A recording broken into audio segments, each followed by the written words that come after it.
କାହ୍ନା ଉପରେ ମୁଁ ରାଗିଛି।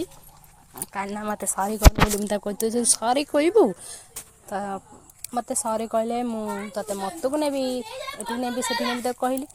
ସେ କହୁଛି ନା ମୁଁ ସରି କହିବିନି। ମୁଁ କାହ୍ନା ସାଙ୍ଗରେ କଥା ହେବିନି, ମୁଁ ରାଗିଛି। କହୁଛି ମୋତେ ନବୁନି ମାମା। ମୁଁ ନା ତୋତେ ନେମିନି। ତୁ ଯଦି ମୋତେ ସରି କହିବୁ, ଗେଲ କରିବୁ, ମୁଁ ତୋତେ ନେବି। କହୁଛି ନା ମାମା ମୁଁ ସରି କହିବିନି। ସେଇଠୁ ଉଠିକି ଯାଇକି ମୋତେ ଟିକେ ଗେହ୍ଲା କରିଦେଲା, କହିଲା ଛୁନା ମାମା, ଗେଲୁ ମାମା, ଯାଇ ମୋତେ ଟିକେ ଗେହ୍ଲା କରିଦେଲା।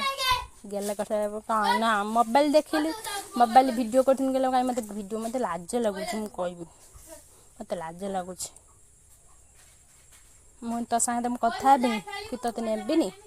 ତୁ ହଁ କଥା କହୁନୁ ହଁ ନାଇଁ ତୁ ମୋତେ ଲାଜ ମାଡ଼ୁଛି ମୁଁ କହିବିନି। ଜେଜେମା ଆସିଲା ସେତେବେଳେ ତ ଜେଜେମା କହିଲା ମୁଁ କହିବିନି। ମୁଁ କହିଲି ତ ଠିକ୍ ଅଛି ତୋ ପାଇଁ କିଛି ମତକୁ ଯିବି, କିଛି ଆଣିବିନି, କିଛି କରିବିନି। ସେଇଠୁ କହିଲା ନାଇଁ ନାଇଁ ମାମା ମୋତେ ମତକୁ ନେବୁ। ମୁଁ କହିଲି ଠିକ୍ ଅଛି ତୋ ପାଇଁ କିଛି ନେବିନି, ତୁ ଯା, ତୁ ଯା, ମୁଁ ତୋତେ ସାଙ୍ଗେ କଥା ବି ହେବିନି। ତାପରେ ରାଗିଛି। ମୁଁ ନା ତୋତେ ମତକୁ ନେମି, ତୋ ପାଇଁ ବହୁତ ଜିନିଷ ଆଣିକି ଦେମି। କହିଲା ନାଇଁ ମୋତେ ଲାଜ ମାଡ଼ୁଛି। କ୍ୟାମେରା ମା ସେତେବେଳେ ଆସି ପହଞ୍ଚିଗଲେ। ମୋତେ ଲାଜ ମାଡ଼ୁଛି, ସେ ଦେଖ କେମିତି ଲୁଚିକି ବସିଲା ମୋ ପଛରେ। ତାକୁ ସେତେବେଳେ ଲାଜ ମାଡ଼ିଲା, ଲୁଚିକି ବସିଲା।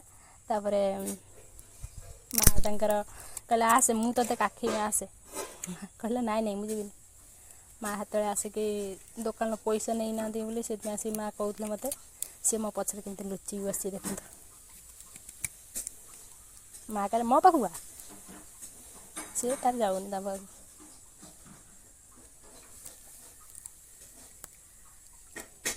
ଏବେ ଆସିଲା ମୋ କତିକି, ଆସିଲା ମୋ କତିରେ ଆସିଲା, ଆସିକି ବସିଲା। କହିଲା କାହିଁ ମାମା ଭିଡ଼ିଓ କରୁଛୁ। ମୁଁ ଦେଖ ଭିଡ଼ିଓ ବନଉଛି। ତା ମାଉସୀ କହିଲା ମୁଁ ଯିବି।